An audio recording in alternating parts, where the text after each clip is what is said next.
पाकिस्तान सुन चीन हथी आई बाजे जमीन रे पाकिस्तान सुन चीन हथी आई बाजे जमीन तोहरा नक्शा के बिगाड़ी तस्वीर दे तोरा बाप के रे तोरा बाप के ना हटे कश्मीर जे तकबा त चीर दे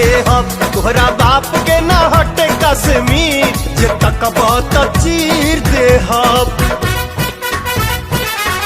देश जवाहर गांधी के हा भगत सिंह फौलादी के अब्दुल हमीद अशफाक लड़े क्रांति में जंग आजादी के देश जवाहर गांधी के है भगत सिंह फौलादी के अब्दुल हमीद अशफाक लड़े क्रांति में जंग आजादी के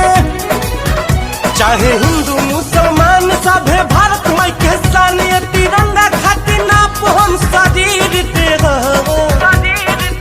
रे तोरा बाप के रे तोरा बाप के ना हटे कश्मीर जे तकबा त चीर दे तोहरा बाप के ना हटे कश्मीर जे तकबा त चीर दे।